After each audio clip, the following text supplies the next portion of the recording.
Love it. Yay, I'm so excited to be back with another episode of the I'm Not Salesy podcast. And today, you guys know, or you know how much I love talking about money because your money mindset really does directly impact your sales. And when, if you aren't actually like, if you don't really realize that, if you don't realize how much your money mindset is impacting your sales and not in ways that you might expect, like these are they're kind of hidden, they're like disguised, they're wearing a funny mask. And so I can't wait to talk about this because my guest today, Mariah Raynor, who actually just lives like 45 minutes away from me. We just realized that just today. So Absolutely. I'm super excited to hear that. I can feel some collaborations coming. Um, but she is a money coach and has a sales background and has noticed where her sales teams have made more sales when their money mindset was a top performer before they were. Let's put it that way, right? So, welcome to the podcast, Mariah. Can you tell us a little bit about your background and why are you teaching and coaching on money? Like, what made you choose that?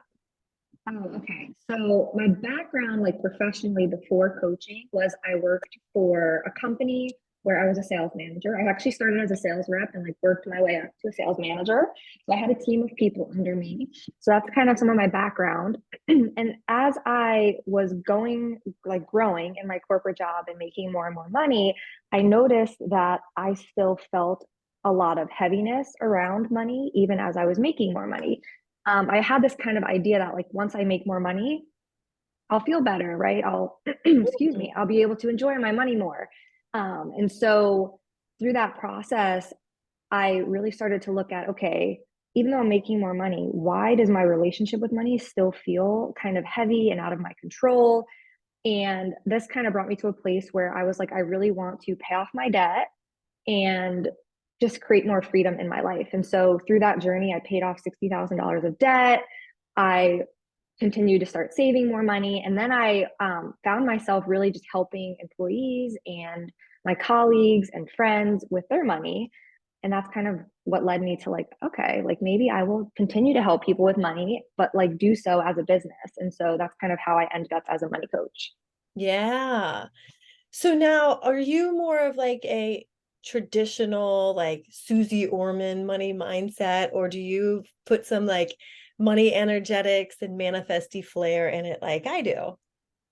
I feel like I'm a really good mixture of a little Yeah. bit, and I kind of read this on your thing too, is like a little bit of woo, some strategy, like mindset, all mixed together. Yeah. Because I think it's really about both, right? Like we Right. can want to create certain things with our money and believe that we can create them, right? But then we Mhm. also want to like go take action on those things as well. Totally. Yeah. Yeah. It has to be actionable and it has to be something that you want. And you have to believe that it can get easier than what you're experiencing right now. I feel like Hmm. that's where a lot of the people just don't realize, like I work with a lot of sales teams. Like my background is in pharmaceutical sales. I literally graduated from Virginia Tech on a Friday and started in training on Monday. I was like 21 years old. I looked like I was 14. And from then on, all the way through, like been a sales trainer and helped. I was never a sales manager because I never wanted to do that role in pharma because you had to travel so much. And I was like, I can't go to happy hour every day if I'm like doing that. But like, yeah, I was always like a leader on the team in the way that fit the best for Yeah. me. And so, but yeah, I still work with those sales teams. I still do sales training and I can, after being out as a coach and preaching about unlimited income and limitless mindset and manifestation and all of that, it's like hard for me to be like face to face with people who are like, well, I didn't get my $70 in my paycheck this month, I'm like, Mm. but like there's so many ways money can come to you. Like, what are you talking about? It's just my, it's fixed, but it's not, right? Yeah. Yeah, I see that too. Like, even when you're working in a 9 to 5, still, maybe you're building a Yeah. business on the side, like, that does not have to be your only income. Yeah. It doesn't. Yeah. And like I work with a lot of like I'm a sales coach for coaches and consultants who want to make sales easier online and want to make it something that's actually enjoyable and fun. And I do that in my own special way, but they a lot of times come from, not a lot of times, but most of the time I target people who are in a corporate job who desperately want that freedom. The freedom, like you can just leave this interview, put on your bathing suit and go sit at the pool if you want to all day, right? Like you get to decide if you want to do that. Mm-hmm. Whereas if somebody's listening to this on their way to their cubicle, they obviously can't, right? And so I feel like it's working with a lot of people still in corporate, wanting to leave the 9 to 5 to get more freedom and to make more sales there. The sales piece is the first thing you need to learn, right? Like you got Mm-hmm. to master that. And I want to dive into your experience as a sales manager and what are the top 3 money blocks that your sales team would fall into, like the ditch, right? Mm. Fall into the ditch Okay. that you would hear that hampered or maybe like delayed the ability to reach your sales goals. Mm. That's such a good question. Because, and I'm going to answer it, but I want to preface it and say, even as a coach, and I've even experienced this in the beginning of my business, is like some of these thoughts show up about potentially signing up clients on the other end of a consult or on the other end of our marketing. And so, like, one of the thoughts I think came up a lot in my previous job was this thought within the sales team of like, they can't afford it. Okay, the prospect can't afford you. Yeah. Yeah. Which, and again, like, even with what we were selling, some of the items were like $40. Some of them were like $2,000, but there was a big range there. And that mindset would still pop up like, of what if they can't afford it? They can't afford it. I don't know if they're going to want to pay for it versus just going and what I teach now and what I taught back then is like going into it with some neutrality, right? Yeah. So money neutrality, meaning you're just very neutral about the dollar amount and you go into the conversation neutral about the dollar amount, meaning you don't know what they can or can't afford. And I think the word afford is very subjective because at the end of the day, to me, money is an exchange of value, Yeah. right? So it's not necessarily $40 or $2,000 or $10,000. It's what value, what results is that client or that customer getting from making that investment or making that purchase? And that's what we want to focus on more than the dollar amount. What are your thoughts? Yeah, no, totally. Because it's and a lot of times it's about a feeling, right? Like how's this going to make them feel Mm-hmm. when they walk away? I imagine in Yeah. retail, that's a big part of it too. And if you're dealing with this absolutely comes up in coaching like every single day. Mm-hmm. Every time you go to raise your prices or early bird ends and you're like, oh, Mm-hmm. do I want to, like I've Yeah. had that moment before, but then I've also had that moment where I was like, you know what? You snooze, you lose.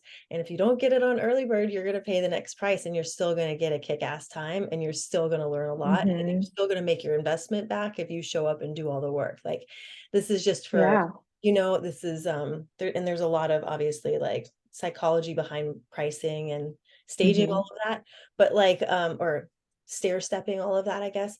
But I imagine if you were having people who are thinking the prospect couldn't afford it, then there were probably also people who were saying, well, I need this person to buy this so that I can reach my goal, right? 100%. That's literally the next thought I was thinking is like, and this shows up in business. Let's like relate it back to business of like you wanting them or needing them to buy it to hit your goal. I think in business, we're like, in order to leave my job, I have to sell this much, or in order to Yeah. not go back to my job, I have to sell this much, or in order to like prove to my spouse that I can do it, right? Whatever it is, like there's different flavors of it, Right. but it's Prove to the myself, prove that this isn't a total yes, fucking waste of time and money. yeah.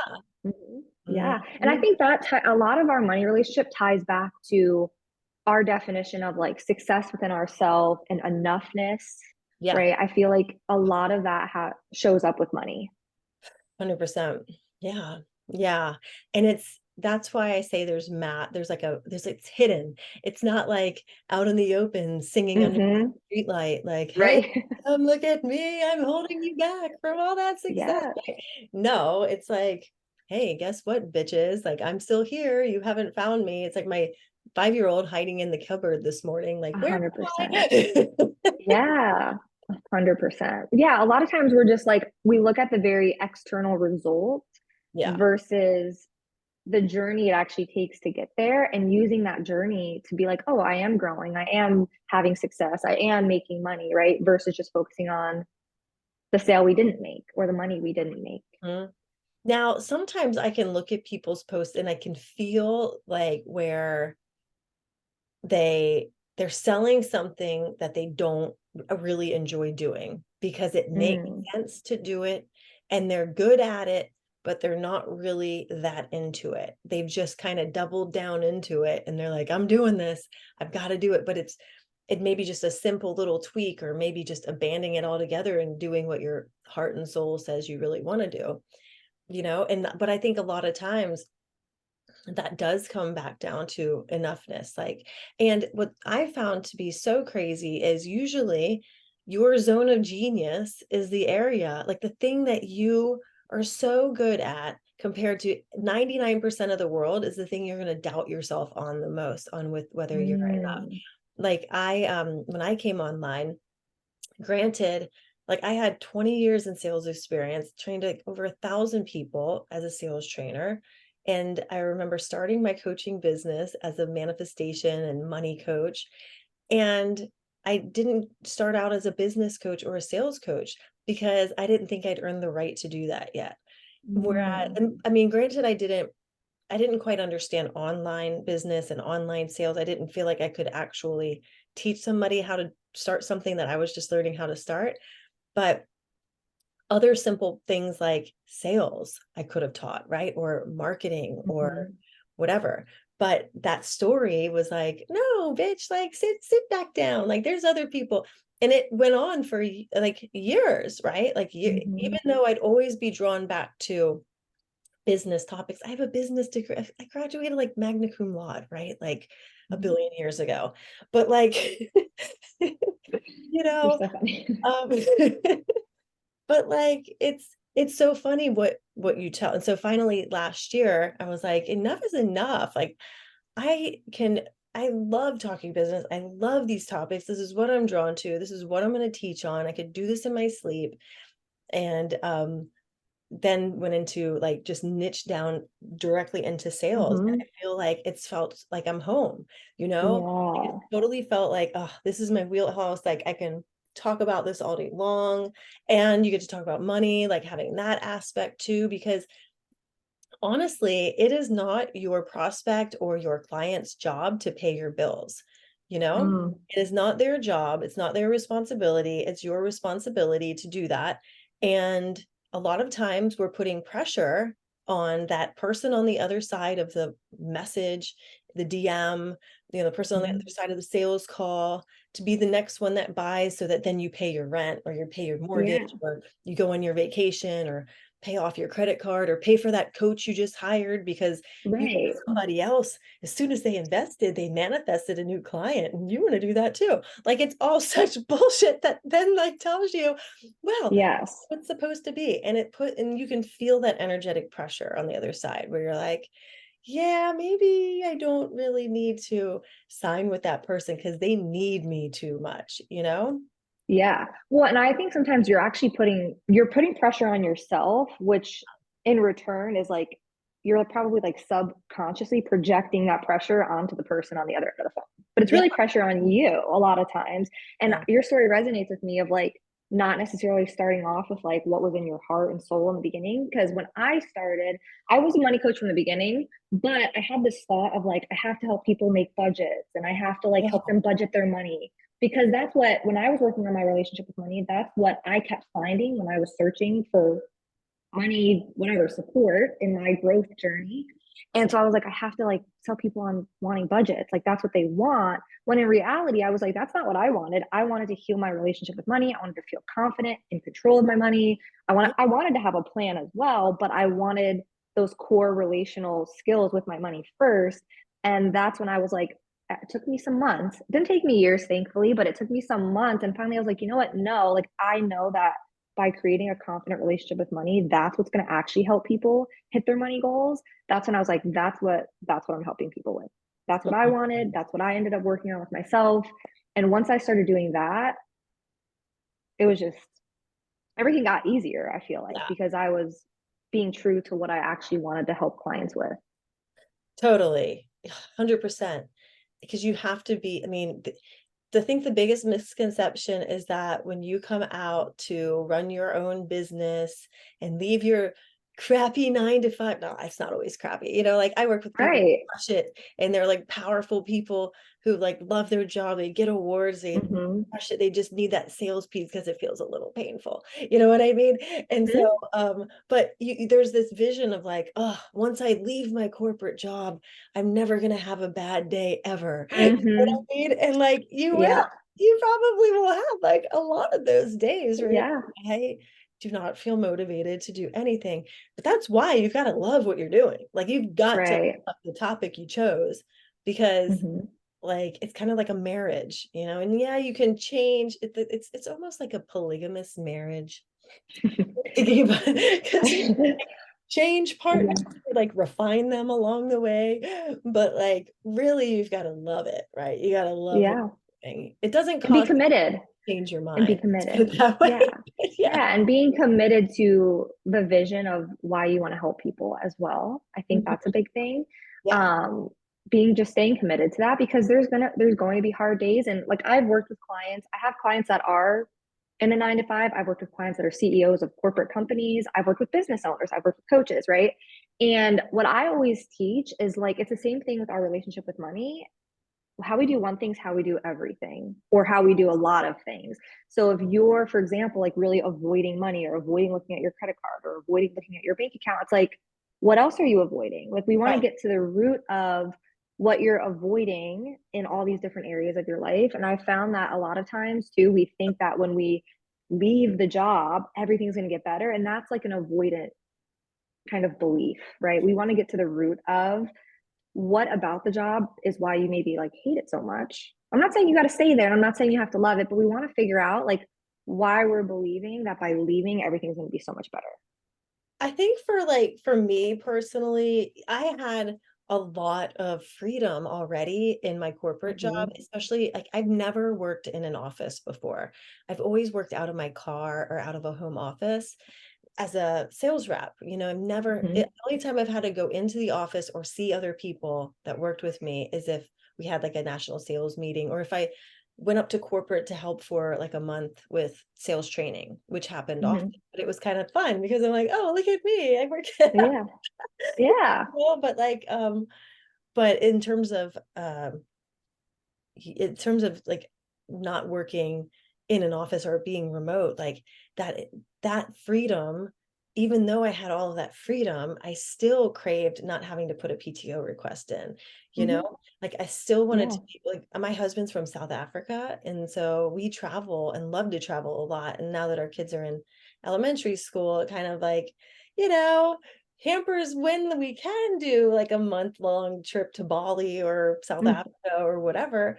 But Yeah. still, for me, that was like impossible to do if I had to put in a request and be like, I could stretch it to 3 weeks and just be like, well, my flight got in late. Yeah. Yeah, definitely that piece. There's Yeah, for that. sure. Yeah. And also like not having, I think it was like the having more control over when I scheduled my meetings was good Hmm. because it drove me crazy when we'd just be sitting on a meeting with like the whole team every Monday just because it's Monday. And you're just like, Hmm. this is a waste of my fucking hour. Like, this is Hmm. the last thing I want to be doing. But let me put a smile on my face. This was back when we didn't have to put video, Right. like conference calls too. So like I had it easy and I still was like, I need more freedom. Yes. No, and I relate because I went in obviously to a store, right? I would work like 10 to 12 hour shifts, and I You commuted don't an have hour each yeah. way. Yeah. So I totally get the like not wanting that as your schedule. Yeah. I still believe that being able to be okay no matter where you're at and feel Yeah. okay with it, even if you don't want to keep it, I feel like that helps us to move away from it. Because when we're urgently trying to run from the feeling that we have in this 9 to 5 job versus like healing it and being like, okay, I don't want Yeah. to do this long term, but I'm okay while I'm here. This is funding my dream. This is funding my Yeah. business. yeah, It you know helps what I us move started along so doing? much faster. I started looking at it like, because a lot of people be like, "Oh my God, I'm stuck at my job. Oh gosh." And I'd be like, "No, this is my virtual cap. This is my wait, my oh my gosh, my venture capitalist." So I feel like, Mm, "Oh, look, I got another payment to fuel my dream job from my virtual yes, wait, what? right. I'm gonna say that up. My venture capitalist every 2 weeks. That's my pay, you know, and that's Yeah, I started looking at it. I was like, okay, this is great because this is actually financing my dream and like helping yes. me buy courses to learn how to start a business and have, Mhm. like write content and 100%. hire coaches and get support and all of that.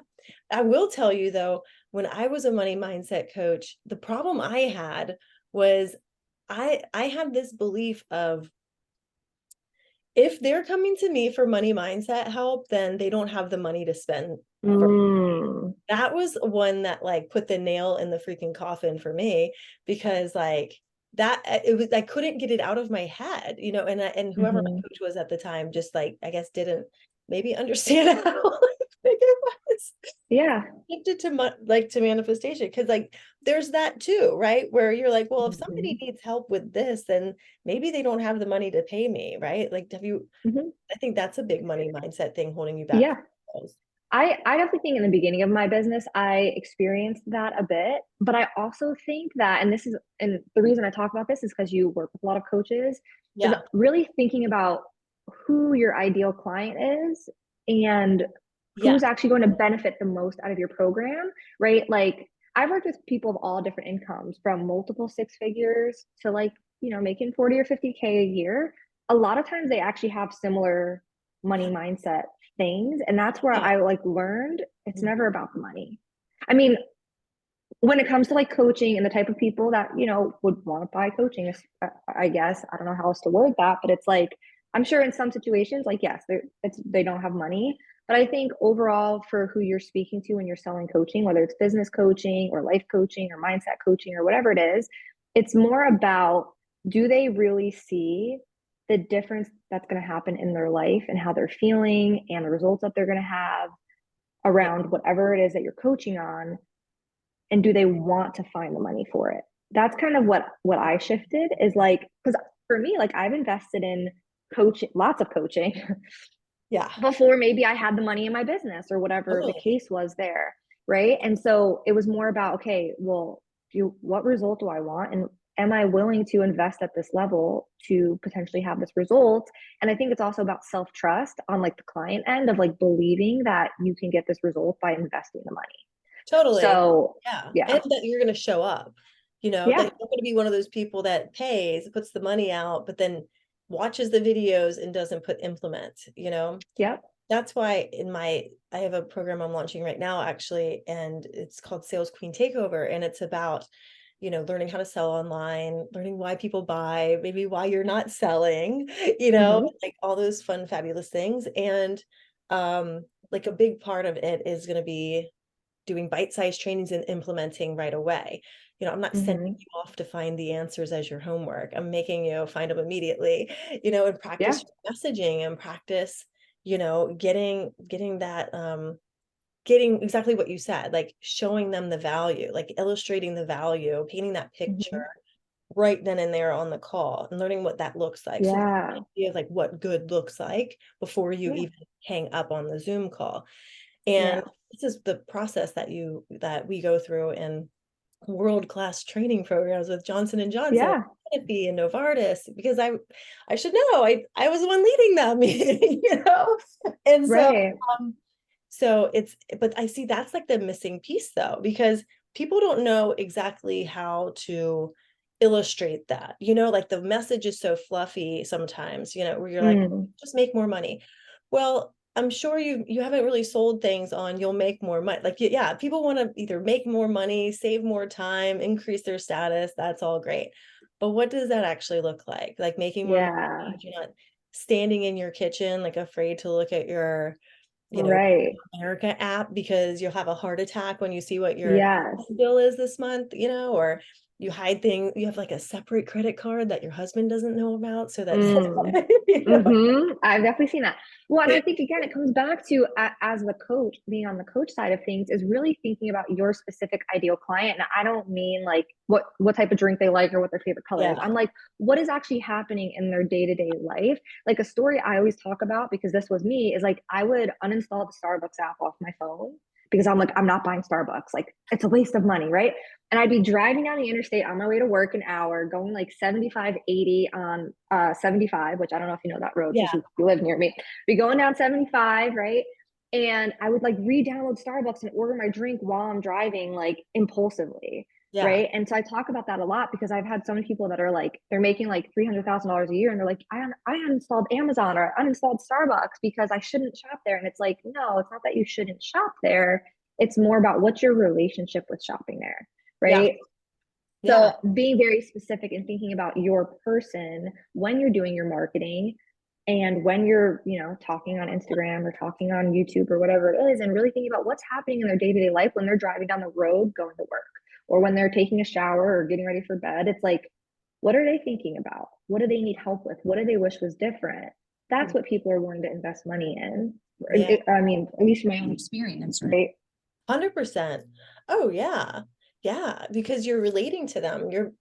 If you can't get somebody to form a picture in their mind with the words that you're using, then it's going to fall flat every single time.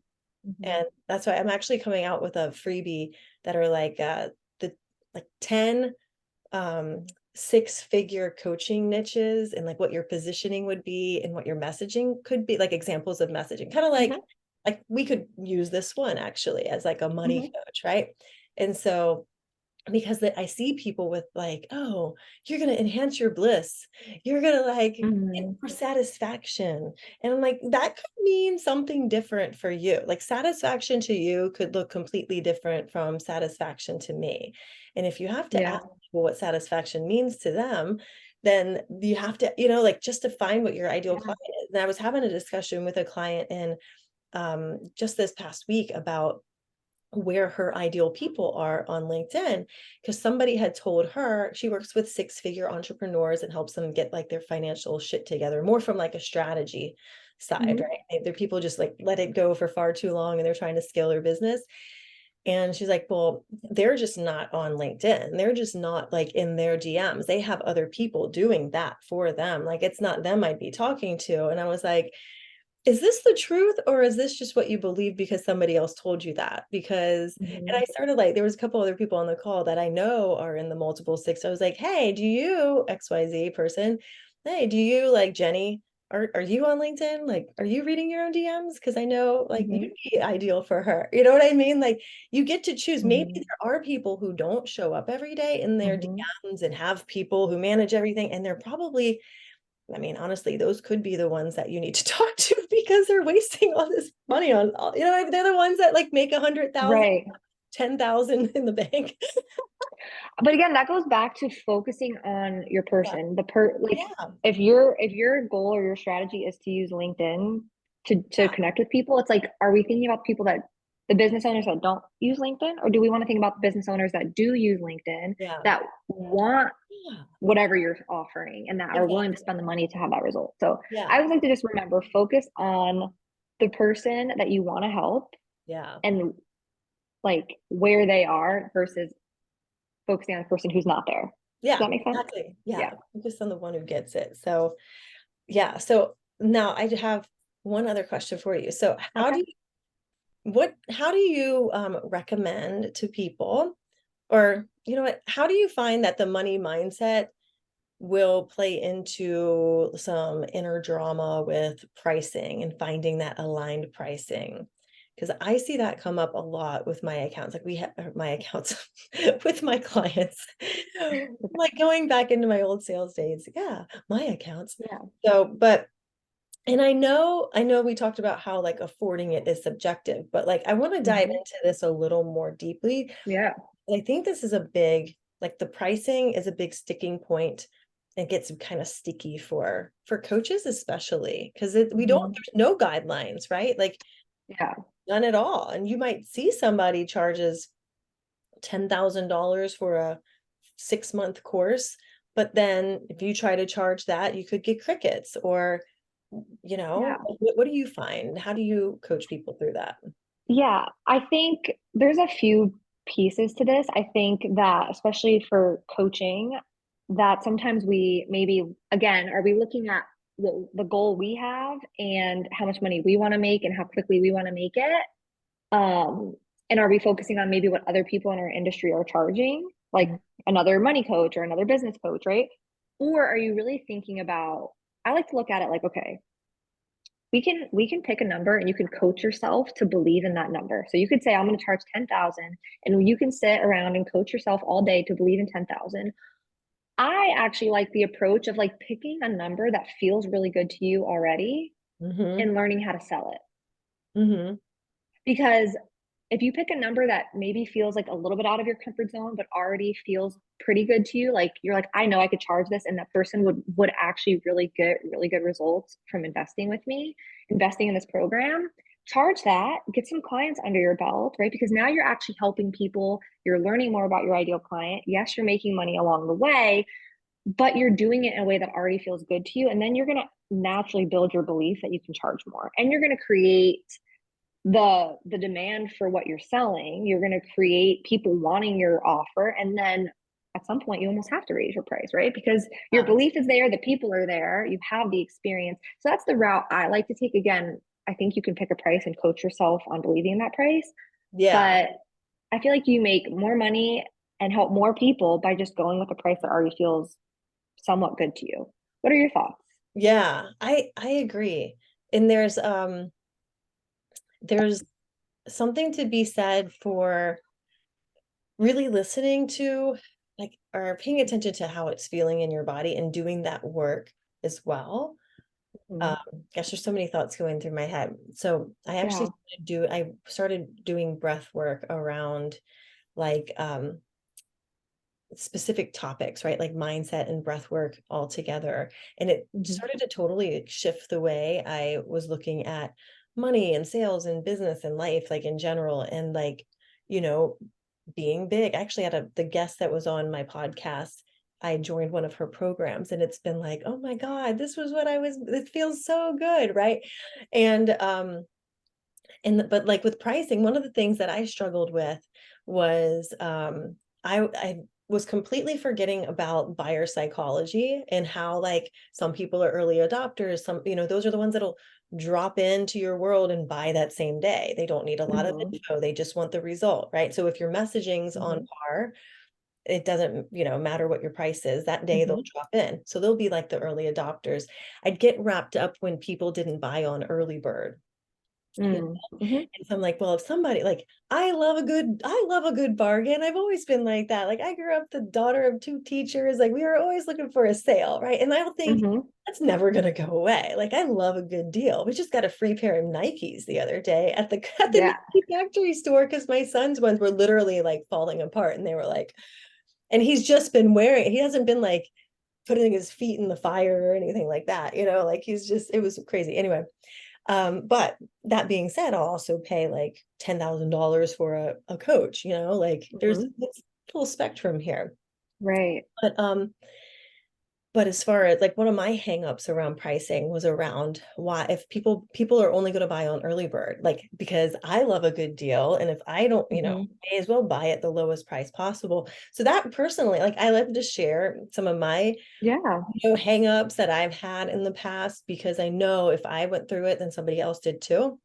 And I'm not Hmm. embarrassed to share that at all, because I think it's very, very Yeah. common, Hmm. and like having that moment where you plan out in advance that this is going to be the price until this specific day, and then it's going to Hmm. raise, and you're going to be proud of that, right? Like, whatever you Hmm. need to do the work to, yeah, get your energy behind that higher price. And I think a lot of times that comes down to three different areas, where you have the confidence in yourself that you're Hmm. enough, right? That's where it starts, like Hmm. I said earlier.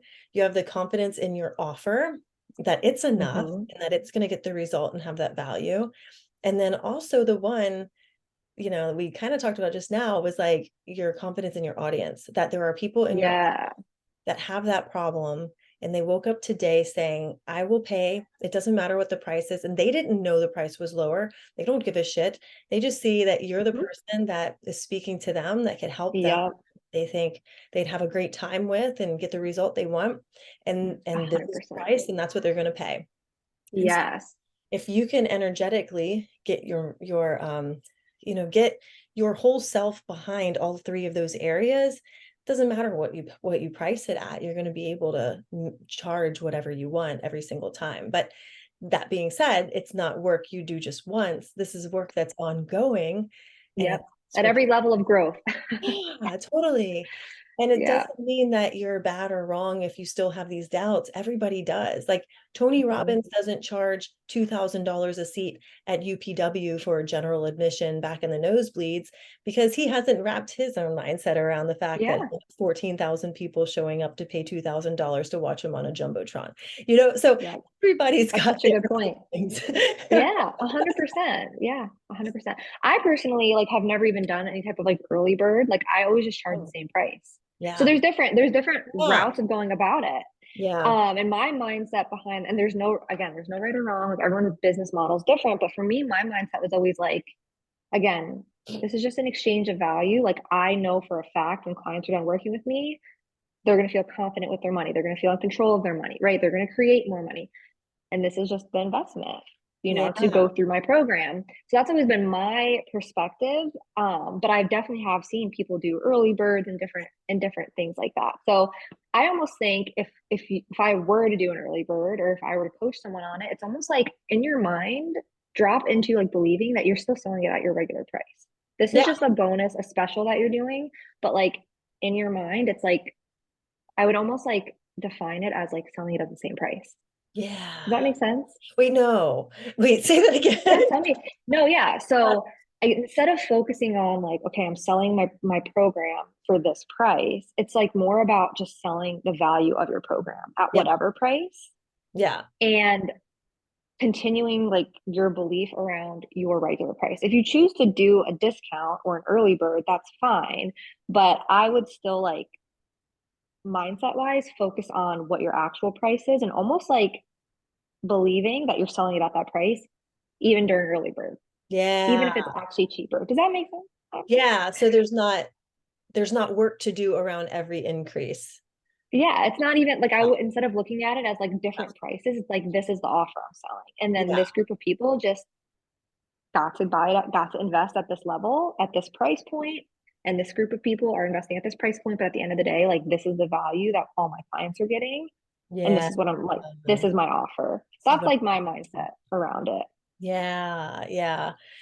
I personally I feel like s- doing a little bit of I feel like adding the early bird adds a little more motivation behind people to be like, okay, here's a deadline. Because some people are motivated by, I know I'm motivated by deadlines, but I also tend to miss them sometimes. But yeah, I like that. And also for some of my smaller programs, I've used that. I know some people are like pre-sale, then pre-sale, then regular, and then here's the price. Mm, I'm like, oh my God, like I can't even keep that straight. And so, but I like to use it sometimes as a way to kind of validate an offer, not validate it like, is this worth it?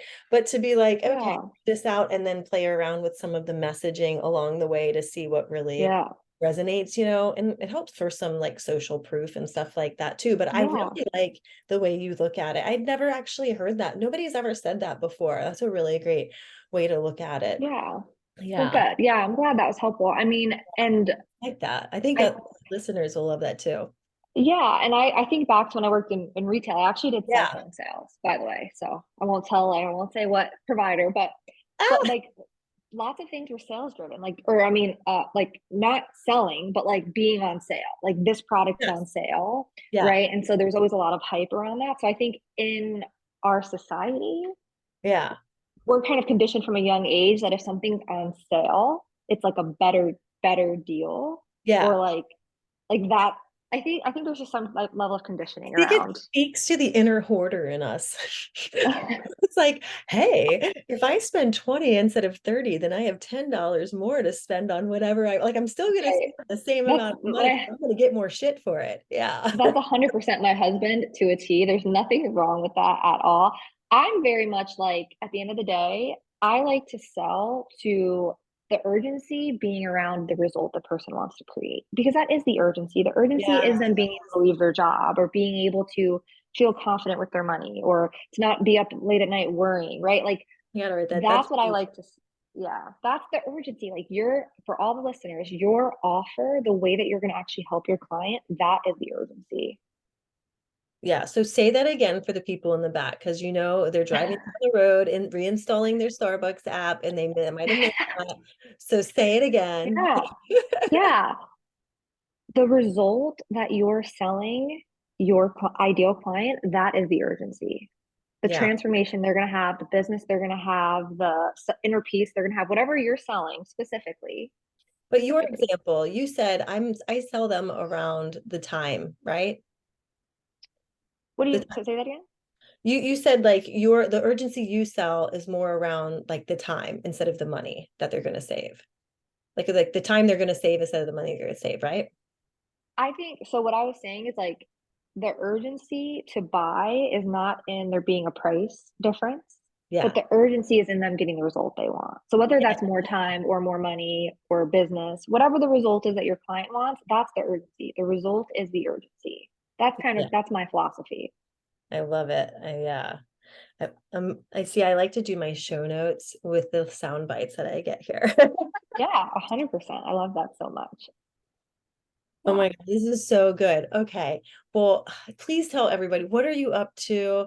Where can they find you? I don't know if I could ask a question and end it on any better note than that. But Yeah.